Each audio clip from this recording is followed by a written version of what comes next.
आज की ताज़ा खबर पढ़ें 5 नवंबर 2021 की सुबह की टॉप खबरें और अन्य समाचार। आज सुबह की ताज़ा खबर। आज की ताज़ा खबर 5 नवंबर 2021 की खबरें और समाचार। प्रधानमंत्री नरेंद्र मोदी केदारनाथ दौरे पर हैं। यहां उन्होंने केदारनाथ मंदिर में पूजा अर्चना की। इसके बाद पीएम मोदी ने आदि शंकराचार्य की 12 फीट ऊंची प्रतिमा का अनावरण किया। उधर दिल्ली और राष्ट्रीय राजधानी क्षेत्र में पटाखों पर बैन के बावजूद खूब आतिशबाजी हुई। नतीजतन हवा की गुणवत्ता बहुत ज्यादा खराब हो गई। आइए पढ़ते हैं शुक्रवार सुबह की बड़ी खबरें। प्रधानमंत्री नरेंद्र मोदी केदारनाथ दौरे पर हैं। यहां उन्होंने केदारनाथ मंदिर में पूजा अर्चना की। इसके बाद पीएम मोदी ने आदि शंकराचार्य की 12 फीट ऊंची प्रतिमा का अनावरण किया। उधर दिल्ली और राष्ट्रीय राजधानी क्षेत्र में पटाखों पर बैन के बावजूद खूब आतिशबाजी हुई। नतीजतन हवा की गुणवत्ता बहुत ज्यादा खराब हो गई। आइए पढ़ते हैं शुक्रवार सुबह की बड़ी खबरें। बाबा केदार का रुद्राभिषेक, आदि शंकराचार्य की प्रतिमा का अनावरण। केदारनाथ में भक्ति में डूबे पीएम मोदी। प्रधानमंत्री नरेंद्र मोदी केदारनाथ दौरे पर हैं। यहां उन्होंने केदारनाथ मंदिर में पूजा अर्चना की। पीएम मोदी ने भगवान केदार का रुद्राभिषेक कर उनकी आरती की। इसके बाद पीएम मोदी ने पूजा अर्चना के बाद केदारनाथ धाम की परिक्रमा की।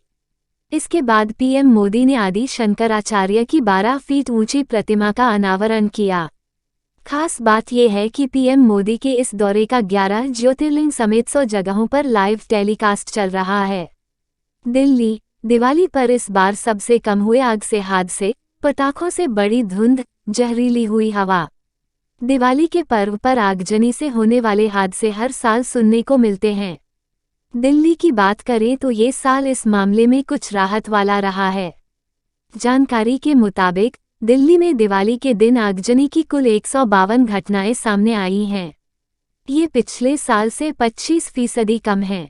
वहीं ये अब तक का सबसे कम आंकड़ा भी है। आगजनी की कुल 152 घटनाओं में से 4 पटाखों की वजह से होने की आशंका है।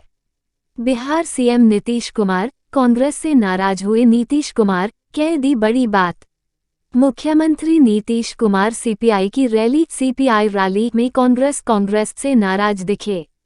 पटना के मिला हाई स्कूल में आयोजित रैली में पहुंचे नीतीश कुमार ने कहा कि कांग्रेस इंडिया गठबंधन पर ध्यान नहीं दे रही है। कांग्रेस की दिलचस्पी 5 राज्यों के विधानसभा चुनाव में है। नीतीश कुमार ने कहा कि पटना में और अन्य जगहों पर मीटिंग हुई थी और ये तय होकर एनडीए का गठन हुआ था। अभी काम ज्यादा नहीं हो रहा है। रवि प्रकाश वर्मा रिजाइन। लोकसभा चुनाव के पहले अखिलेश यादव को बड़ा झटका, करीबी नेता दिया इस्तीफा, कांग्रेस में शामिल होने की अटकलें। लोकसभा इलेक्शन के पहले समाजवादी पार्टी को बड़ा अखिलेश यादव झटका लगा है। लखीमपुर खीरी से सांसद रहे रवि प्रकाश वर्मा ने पार्टी छोड़ दी है। लोकसभा चुनाव से पहले उत्तर प्रदेश में समाजवादी पार्टी को तगड़ा झटका लगा है। लखीमपुर खीरी में सपा के नेता और 4 बार के सांसद रहे रवि प्रकाश वर्मा ने शुक्रवार को इस्तीफा दे दिया। अटकलें हैं कि वह सोमवार यानी 6 नवंबर को कांग्रेस में शामिल हो सकते हैं।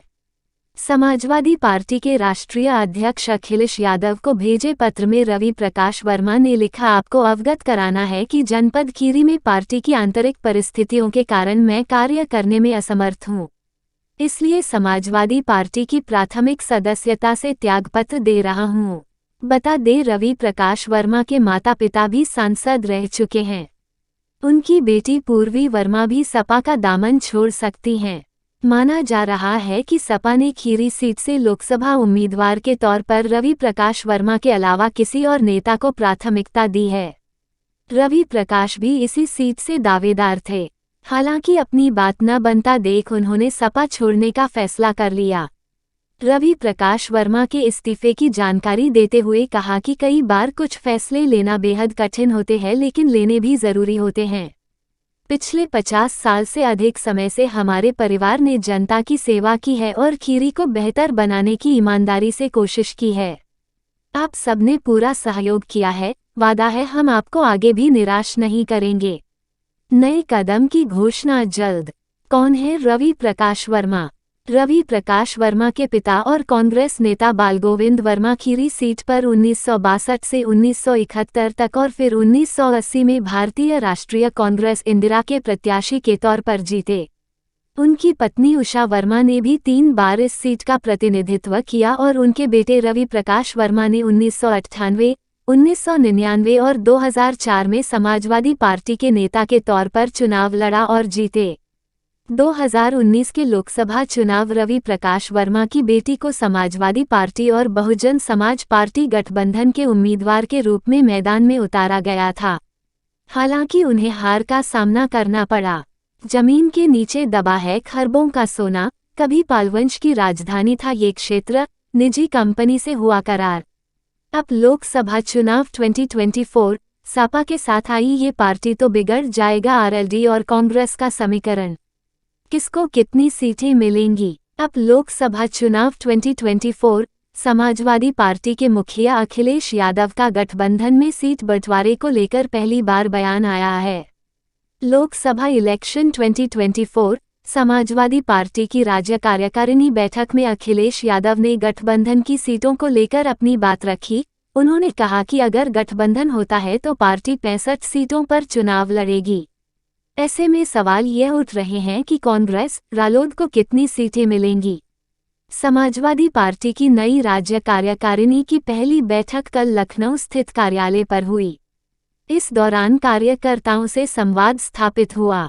अखिलेश यादव ने इस दौरान कार्यकर्ताओं से आपस में खटास मिटाने, सरकार के झूठे प्रचार का पर्दाफाश करने, पार्टी से गद्दारी करने वालों से सख्ती से निपटने, 2024 चुनाव के लिए अभी से लगने समय तमाम विषयों पर चर्चा की और कार्यकर्ताओं को 2024 चुनाव में लगने के लिए कहा। अगर गठबंधन हुआ तो 65 सीट पर लड़ेगी सपा। समाजवादी पार्टी के मुखिया अखिलेश यादव का गठबंधन में सीट बंटवारे को लेकर पहली बार बयान सामने आया है।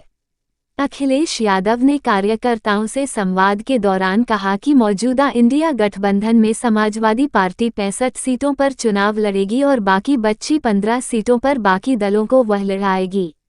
अखिलेश यादव पहले भी इस तरीके की बात कर चुके हैं कि वो उत्तर प्रदेश में टिकट बांटने की हैसियत में होंगे।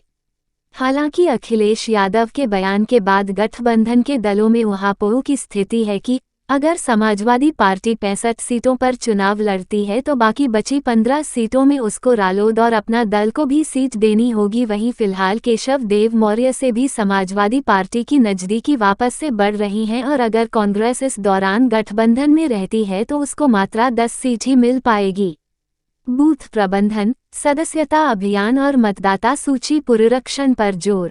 अखिलेश यादव ने कल की बैठक में कार्यकर्ताओं को बूथ प्रबंधन, सदस्यता अभियान और मतदाता सूची पुनरीक्षण पर जोर देने को कहा।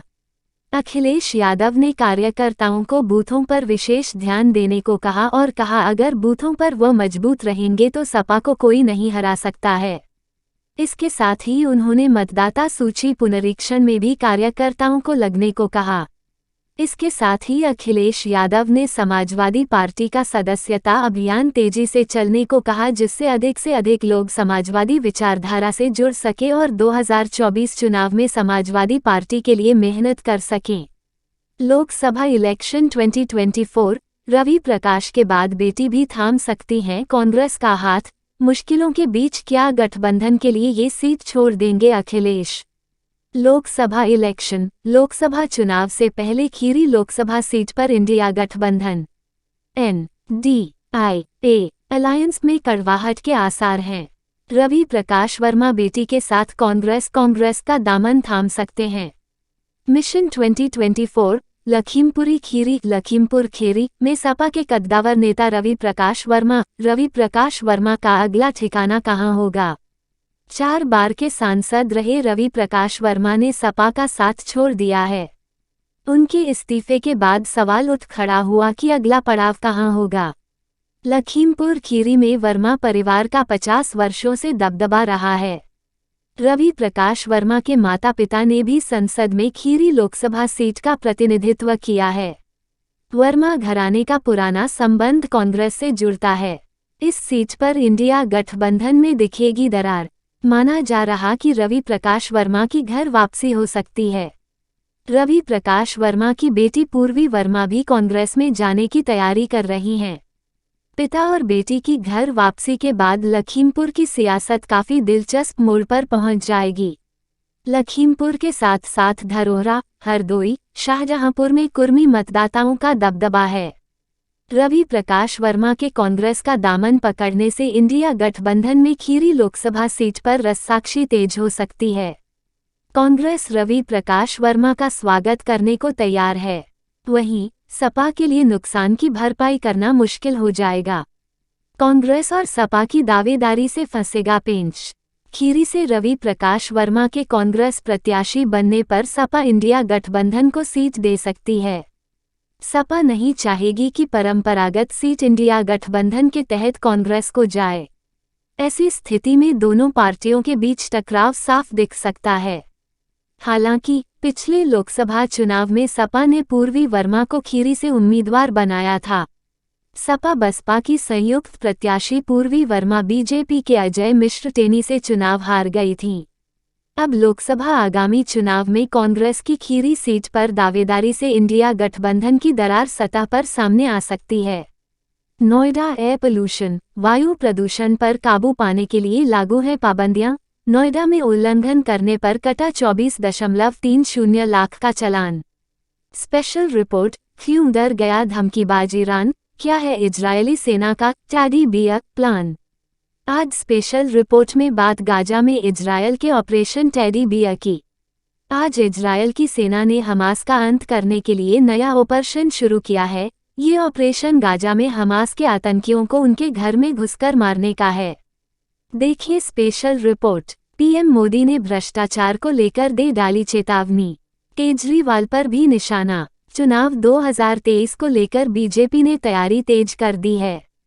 इसी सिलसिले में पक्ष और विपक्ष एड़ी चोटी का जोर लगा रहे हैं और रैलियां कर रहे हैं।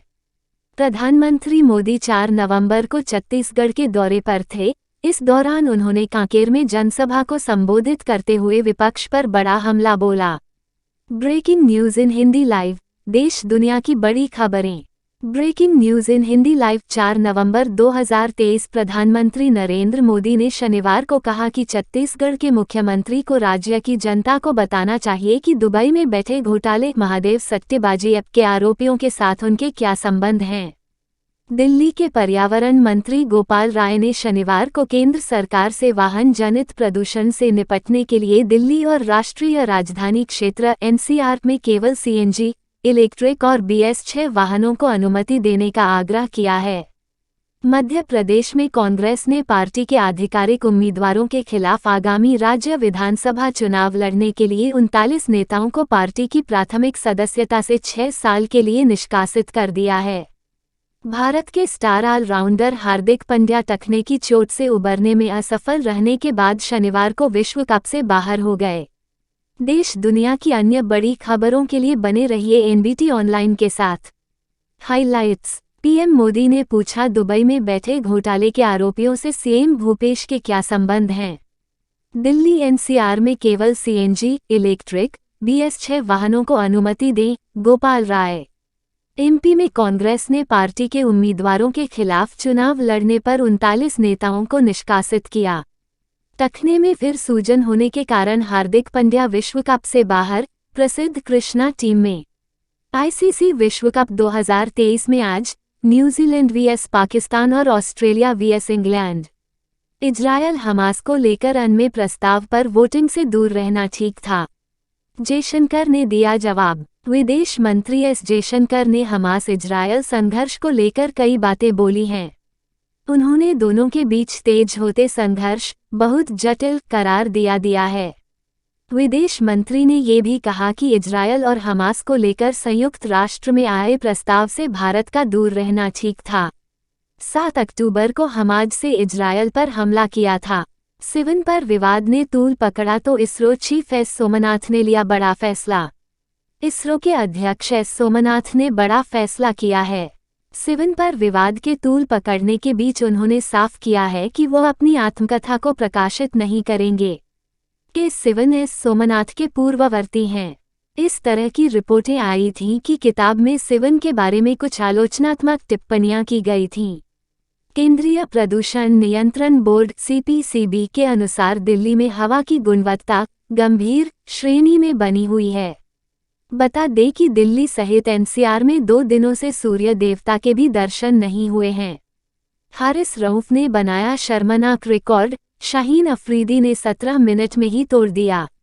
न्यूजीलैंड के खिलाफ वर्ल्ड कप मुकाबले में पाकिस्तान के गेंदबाजों की जमकर कुटाई हुई।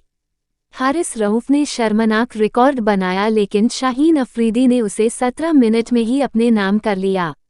शिवराज सिंह चौहान ने मध्य प्रदेश का जिस तरह से विकास किया है, उसकी जितनी भी सराहना की जाए वो कम है।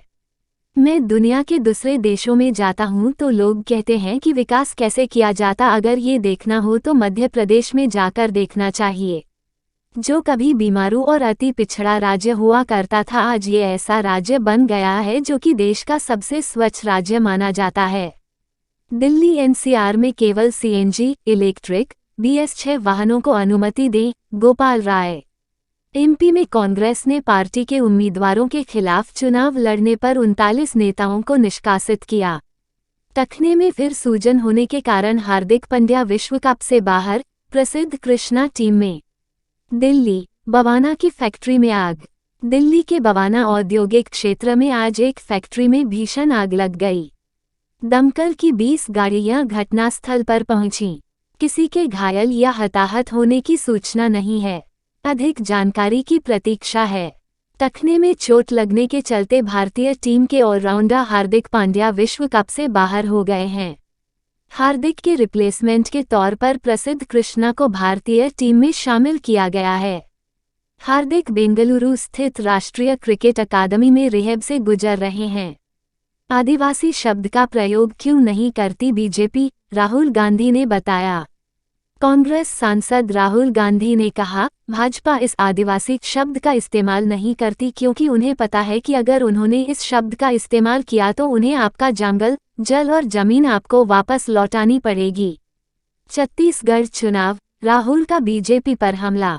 जगदलपुर, छत्तीसगढ़ जनसभा को संबोधित करते हुए कांग्रेस सांसद राहुल गांधी ने कहा, ये भाजपा नेता आदिवासी युवा पर पेशाब करते हैं, फिर उस वीडियो को वायरल करते हैं। ये आदिवासियों को दिखाना चाहते हैं कि उनकी जगह कहाँ होनी चाहिए। इसलिए इन लोगों ने आपके लिए वनवासी शब्द निकाला है। ये सोचते हैं कि जंगल में जो जानवर रहते हैं वैसी आपकी जगह होनी चाहिए, जैसे इनके नेता जानवरों से बर्ताव करते हैं। इनके दिमाग में आप लोग जंगल के हो। आदिवासी शब्द एक क्रांतिकारी शब्द है। आदिवासी शब्द के अंदर इसकी गहराई में आपकी सच्चाई छिपी है। आदिवासी का मतलब जो इस देश के पहले मालिक हैं। मुझे रोज गालियां देते हैं कांग्रेसी। प्रधानमंत्री नरेंद्र मोदी ने कहा, मोदी को ये कांग्रेसी दिन रात गालियां देते हैं। हर दिन मैं 2-2.5 किलो गालियां खाता हूं। लेकिन यहाँ के मुख्यमंत्री देश की जांच एजेंसियों और देश के सुरक्षा बल को भी गाली देने लगे हैं। इन साथियों पर भी आरोप लगा रहे हैं। मैं अपने भाइयों और बहनों से कहूंगा कि ये मोदी है, गालियों से डरता नहीं है। भ्रष्टाचारियों का हिसाब करने के लिए ही तो जनता ने मोदी को दिल्ली भेजा है। जिन्होंने यहाँ के गरीब को लूटा है, उस पर कार्रवाई होकर रहेगी। उससे पाई का हिसाब लिया जाएगा। मुफ्त राशन योजना 5 साल और बढ़ेगी, पीएम। दुर्ग, छत्तीसगढ़ एक जनसभा को संबोधित करते हुए प्रधानमंत्री नरेंद्र मोदी ने कहा, मैंने निश्चय कर लिया है कि देश के 80 करोड़ गरीबों को मुफ्त राशन देने वाली योजना को भाजपा सरकार अब अगले 5 साल के लिए और बढ़ाएगी। आपका ये प्यार और आशीर्वाद मुझे हमेशा पवित्र निर्णय करने की ताकत देता है। दिल्ली एनसीआर इन दिनों गैस चैम्बर बना हुआ है। एयर क्वालिटी इंडेक्स AQI 500 का आंकड़ा छूने के करीब है। रिकॉर्ड तोड़ प्रदूषण से लोगों को स्वास्थ्य संबंधी परेशानी होने लगी है। दिल्ली की हवा में PM 2.5 कणों की मात्रा सेफ लेवल से कई गुना अधिक हो गई है। इस जहरीली हवा में अपना ध्यान रखना बेहद जरूरी है। दिल्ली एनसीआर में वायु प्रदूषण से आप अपना बचाव कैसे कर सकते हैं? भूपेश बघेल पर स्मृति ईरानी का हमला।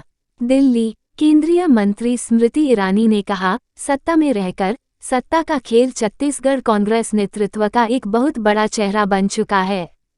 कल भूपेश बघेल जी के खिलाफ कुछ चौंका देने वाले तथ्य देश के सामने प्रस्तुत हुए हैं। असीम दास नामक एक व्यक्ति से 5.30 करोड़ रुपए से ज्यादा बरामद हुए हैं। मैं आज कुछ प्रश्न पूछना चाहती हूँ। क्या ये सत्य है कि छत्तीसगढ़ में कांग्रेस के नेताओं को शुभम सोनी के माध्यम से असीम दास पैसा पहुंचाते थे? क्या ये सत्य है कि शुभम सोनी के एक वॉइस मैसेज के माध्यम से असीम दास को ये आदेश दिया गया कि वो रायपुर जाएं और भूपेश बघेल को चुनाव के खर्चे के लिए पैसा दें? पाकिस्तान में हमला, 3 आतंकी मारे गए। मध्य पाकिस्तान में वायुसेना अड्डे पर आतंकवादियों ने हमला किया। हमले में 3 विमान, ईंधन भरने वाला टैंकर क्षतिग्रस्त हुए हैं। हमले के जवाब में 3 आतंकवादी मारे गए। एयरबेस पर हमले में 3 अन्य सक्रिय हैं। पाकिस्तानी सेना के हवाले से रॉयटर्स ने बताया। पाकिस्तान एयरफोर्स के ट्रेनिंग बेस पर हमला। कई पाकिस्तानी पत्रकारों की रिपोर्ट और वीडियो सामने आए हैं जहां कथित तौर पर अज्ञात बंदूकधारियों ने मियांवाली में पाकिस्तानी वायुसेना के प्रशिक्षण अड्डे पर हमला किया है, जिसमें लोग हताहत हुए हैं। अधिक जानकारी की प्रतीक्षा है। हार्दिक पांड्या वर्ल्ड कप से बाहर। विश्व कप 2023, भारतीय क्रिकेट टीम को बड़ा झटका लगा है। घायल ऑलराउंडर हार्दिक पांड्या टूर्नामेंट से बाहर हो गए हैं। पांड्या थे, उनकी जगह तेज गेंदबाज प्रसिद्ध कृष्णा को टीम में जगह मिली है। तमिलनाडु में आयकर विभाग के छापे जारी। तमिलनाडु, करूर में 3 जगहों पर इनकम टैक्स की छापेमारी जारी है। लगातार दूसरे दिन आईटी ने करूर में पूर्व डीएम के सचिव वासुकी मुरुगेसन की बहन पद्मा के आवास पर तलाशी कर रही है।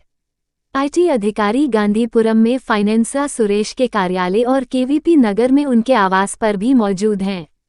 प्रधानमंत्री नरेंद्र मोदी ने नेपाल में भूकंप के कारण हुई जान माल की हानि पर दुख व्यक्त किया। उन्होंने लिखा, भारत नेपाल के लोगों के साथ एकजुटता से खड़ा है और हर संभव सहायता देने के लिए तैयार है। हमारी संवेदनाएं शोक संतप्त परिवारों के साथ हैं और हम घायलों के शीघ्र स्वस्थ होने की कामना करते हैं। खरगे ने नीतीश को लगाया फोन। कांग्रेस के राष्ट्रीय अध्यक्ष मल्लिकार्जुन खरगे ने बिहार के मुख्यमंत्री और जेडीयू नेता नीतीश कुमार से फोन पर बात की। दोनों नेताओं के बीच एनडीए गठबंधन को लेकर चर्चा हुई। नीतीश ने पिछले दिनों कहा था कि कांग्रेस का ध्यान गठबंधन पर नहीं, 5 राज्यों के विधानसभा चुनाव पर है। नेपाल के प्रधानमंत्री पुष्पकमल दहल प्रचंड डॉक्टरों और सहायता सामग्री के साथ भूकंप प्रभावित क्षेत्र के लिए रवाना हुए। PM of Nepal. दिल्ली में आज भी हवा जहरीली। केंद्रीय प्रदूषण नियंत्रण बोर्ड सीपीसीबी के अनुसार दिल्ली में समग्र वायु गुणवत्ता गंभीर श्रेणी में बनी हुई है। आनंद विहार इलाके में AQI 448, जहांगीरपुरी में 421, द्वारका सेक्टर 8 में 435 और आईजीआई एयरपोर्ट T3 के आसपास 421 दर्ज किया गया। दिल्ली एनसीआर समेत उत्तर भारत में भूकंप के झटके महसूस किए गए। नोएडा के रहने वाले तुषार ने बताया, मैं टीवी देख रहा था और अचानक मुझे चक्कर जैसा महसूस हुआ। फिर मैंने टीवी पर भूकंप के बारे में देखा और अचानक अपने घर से बाहर आ गया। बाहर बहुत सारे लोग थे। वर्ल्ड कप के सेमीफाइनल में दावा मजबूत करने उतरेंगे न्यूजीलैंड और ऑस्ट्रेलिया। टूर्नामेंट अपने दूसरे हाफ के खत्म होने की ओर है, लेकिन अभी तक सिर्फ भारत को छोड़कर कोई भी दूसरी टीम अंतिम 4 में अपनी जगह पक्की नहीं कर सकी है। आज होने वाले ये 2 मुकाबले बहुत अहम हैं और माना जा रहा है कि यहां न्यूजीलैंड और ऑस्ट्रेलिया की जीत उन्हें सेमीफाइनल में पहुंचा देगी। उनकी जीत के साथ बांग्लादेश के बाद इंग्लैंड, पाकिस्तान के अलावा नीदरलैंड्स और श्रीलंका भी सेमीफाइनल की रेस से बाहर हो जाएंगे, जिससे बाकी बची 3 सीट के लिए न्यूजीलैंड, ऑस्ट्रेलिया के अलावा साउथ अफ्रीका और अफगानिस्तान की टीम रेस में रह जाएगी। हालांकि अफगानिस्तान के लिए आगे होड़ में बने रहना आसान नहीं होगा, क्योंकि उसके अगले 2 मैच ऑस्ट्रेलिया